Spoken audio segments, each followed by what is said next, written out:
So hello ladies and gentlemen. So this is a paper of NDA first 2026 English part we are doing today.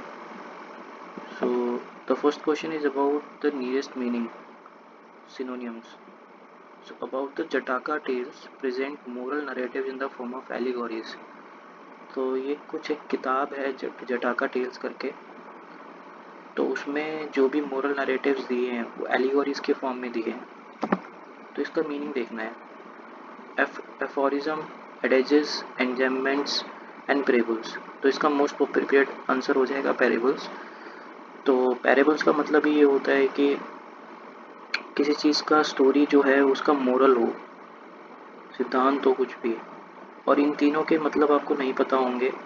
Parables आपने सुना भी है, तो यही आपको आंसर टिक करना है। तो रिस्क टेकिंग रहता है पेपर में, ओके, बट उन्होंने ऑप्शंस ऐसे सेट किए हैं कि बंदों को ये मतलब नहीं पता होंगे। पैरेबल्स के बारे में उन्होंने सुना होगा तो डेफिनेटली वो आंसर कर सकते हैं click.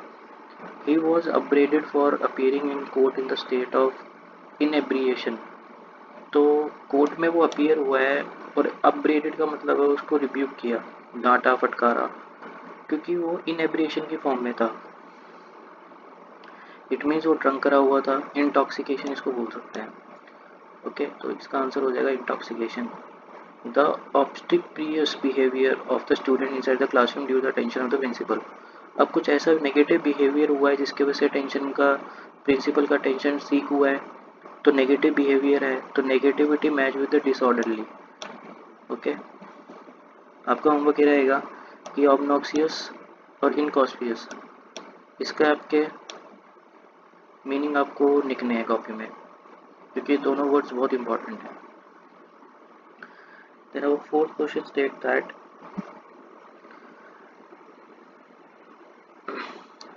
these were based primarily in Himachal Pradesh, where the treks were as grueling as the train। तो ट्रैकिंग तो हमेशा ऐसी होती है जो चढ़ने लायक ना हो, बहुत ज़्यादा डिफ़िकल्टी इसके अंदर हो। तो इसमें से हमें रिग्रेस जो वर्ड है वही फॉलो कर रहा है इसको, तो रिग्रेस इज आंसर। और हमें देखने का भी ज़रूरत नहीं है क्योंकि औरों के मतलब भी आपको नहीं पता होंगे। So regress is the correct answer.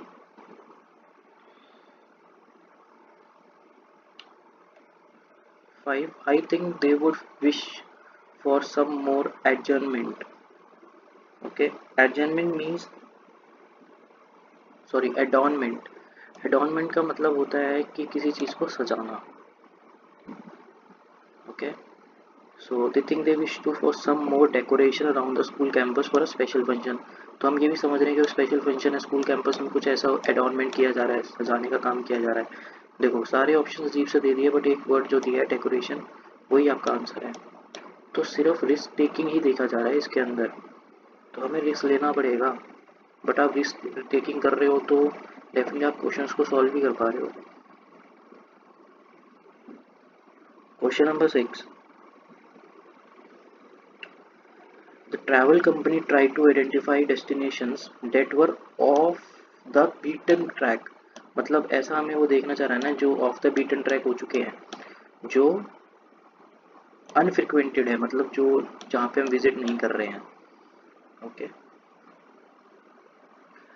Women gather in a community park on a regular basis to chant, okay, to chant prayers for the benefit all. अब इसके अंदर भी वही सेम चीज़ें दे दी है, देखो कन्फाउंड, इनकैलकुलेट, ये सब नहीं पता होगा, बट आपको रिसाइट पता है, तो रिसाइट आंसर हो जाएगा। ठीक है, रिस्क लो, और बट तुम्हें जो बेसिक वर्ड्स हैं उनके मतलब पता होने चाहिए, तो डरना नहीं है। The H R manager was able to utilize the specific skills to each member of the team assembled for the project. Utilize का मतलब क्या होता है, अगर मान लो हम लोग इसमें देखें तो हेराल्ड, हेरानग्यू, हार्बर, ये तीनों एक जैसे दिख रहे हैं, और इनका मतलब यूटिलाइज से मैच भी नहीं हो रहा है। हार्नेस होता है कि हाँ, हार्नेस हम ये एनर्जी के केस में यूज़ करते हैं कि एनर्जी हार्नेसिंग करनी है, हमें यूटिलाइज करना है। ओके, तो ये इसका answer A. Next question is the oppressive pollution was notice to have abated. So oppressive pollution after the unseasonable seasonal rainfall. अब जब भी रेनफॉल होती है तो पोल्यूशन कम होगा ज़्यादा होगा? कम होगा, तो इट मीन जो अबेटेड है वो ख़त्म करने की कोशिश कर रहा है। तो मिटिगेटेड, एनहेंस, डिसकंटिन्यूड या सप्रेस्ड। मिटिगेशन इसमें बिल्कुल सही है, अबेटेड का मतलब जो होता है ख़त्म करना, और मिटिगेटेड इसका आंसर हो जाएगा।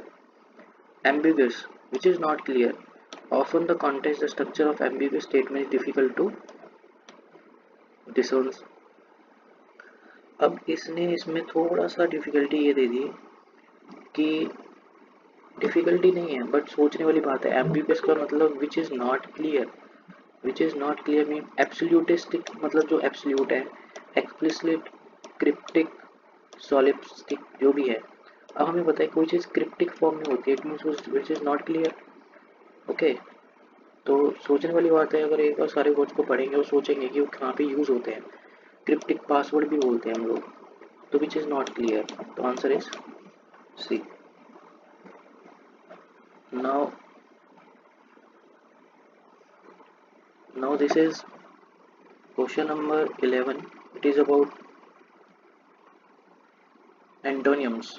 अपोजिट मीनिंग हमें निकालना होगा इसमें। So she had a ready open face and the oddly guileless manner. Open faces है, ऑडली है, ग्लूलेस मैनर है।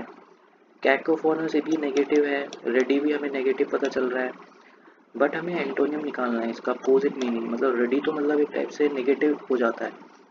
इसके अंदर जो बम्टियस है, बम्टियस मतलब जिसके पास सब कुछ है, ओके, और एक पॉजिटिव भी शो कर रहा है, तो हमारा इसका आंसर बम्टियस हो जाएगा।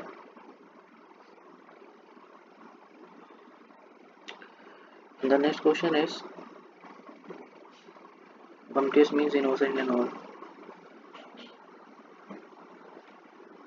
Next question is he used to known among his colleague for his rightedness।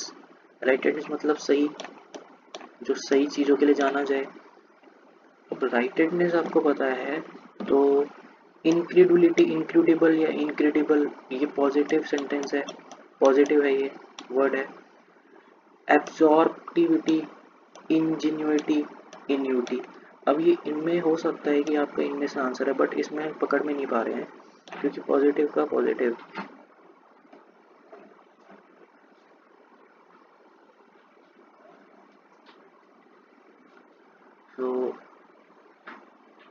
so rightedness is a positive, तो we have to found the negative meaning।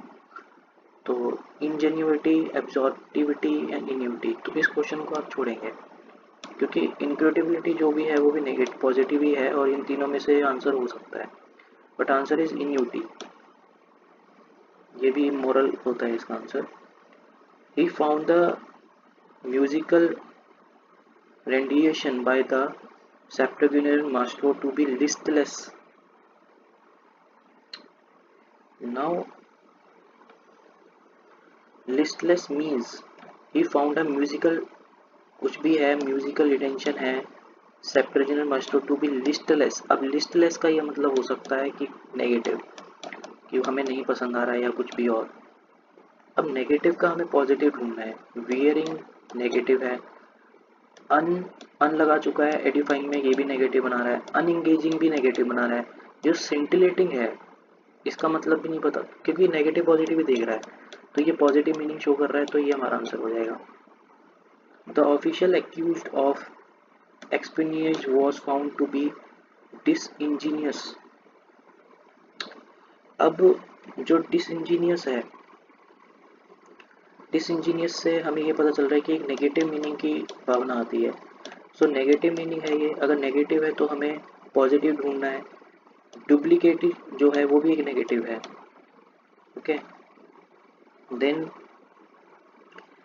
मेंडिसियस, perfidious and स्क्रूपुलियस, ये आपको याद रखना है। स्क्रूपुलियस जो होता है वो बहुत ज़्यादा हार्ड वर्किंग टाइप होता है। So official accuse of experience was found to be disingenuous, so negative का ही पॉजिटिव हो जाएगा, तो ये हमारा आंसर हो जाएगा। डिलीजेंट तो रेस्टिमली जो अटेंटिव होता है, okay. Question number 15. The young are easily excitable when presented with strong emotional trigger. Excitable एक positive, excitable हो जाए तो हमें नेगेटिव ढूंढना होगा एक्साइटेबल। अब एक्साइटेबल जो बंदा है बहुत ज़्यादा एक्साइट हो रहा है तो वो अलार्म भी हो सकता है, वो उसको इंसाइट कर दिया है। एग्रीव भी हो सकता है, एगिटेटेड भी हो सकता है। कंपोज का मतलब ये होता है कि बहुत शांत बिहेवियर हो जाए, तो ये इसका नेगेटिव नहीं हो जाएगा। तो answer is a. Now question number 16. Our professors were perplexed by the answer we wrote in the examination. Perplexed का मतलब होता है, बहुत इंपॉर्टेंट वर्ड भी है, confused। कोई बंदा कंफ्यूज हो जाए। अब कंफ्यूज होने का मतलब होता है जिसको सारी चीज़ें पता चल जाए। अब सारी चीज़ें का मतलब चल जाए तो मिसलीड नहीं हो सकता। एनलाइटनमेंट तो बहुत पॉजिटिव मीनिंग है। कंफ्यूज नहीं हो सकता, बी फिटल नहीं हो सकता, तो एनलाइटनमेंट इसका आंसर हो जाएगा। 17. Effective governance seeks to optimize public resource allocation. Effective governance seeks to optimize. So optimize एक पॉजिटिव मीनिंग है। पॉजिटिव का अपोजिट हमें नेगेटिव ढूंढना है। डिग्रेड है नेगेटिव, तो आंसर इज डिग्रेड। देखो हमें ना पता होने के बावजूद भी हम क्वेश्चन को एलिमिनेट कर पा रहे हैं। तो स्टूडेंट स्ट्राइकिंग ऑडेसियसनेस एक नेगेटिव मीनिंग है। Okay, so audacious, the student striking audacious disturbed long standing social hierarchy on the campus. अब जो बंदा ऑडेसियस है तो मतलब वो अपनी सिर्फ चला रहा है। ओके, ध्यान से सोचने वाली बात है कि जो अपनी चला रहा है बहुत वायलेंट केस है। ठीक है, बहुत वायलेंट केस है। अगर वायलेंट केस है तो उसका अपोजिट मतलब बहुत शांत है या कुछ कर नहीं सकता। तो ऑडेसियसनेस जो है वो बोल्डनेस तो हो नहीं सकती क्योंकि हम एंटोनिम ढूंढ रहे हैं। फियरलेसनेस जो डर नहीं सकता, तो बोल्डनेस और फियरनेस एक ही बात है। इनसाइटफुलनेस या टिमिडनेस, टिमिड का मतलब होता है बहुत वीक, तो timidness answer. They are 4 concurrent handlooms fairs around the 4 concurrent का मतलब होता है एक साथ, जैसे 4 एक साथ हो गए। ठीक है, कॉन्करेंट से मतलब भी पता चल रहा है क्योंकि हमारे पास लिस्ट भी है, जैसे union states and concurrent. Concurrent मतलब जो दोनों हैं, तो मतलब 4 कॉन्करेंट मतलब जो दोनों साथ साथ हैं, मतलब 4 साथ साथ हैं ये कॉन्करेंट्स।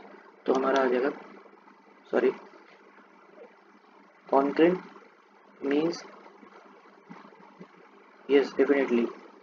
So the 4 concurrent handlooms phase around the city, तो इसका आंसर हो जाएगा कॉन्जिगेटिव।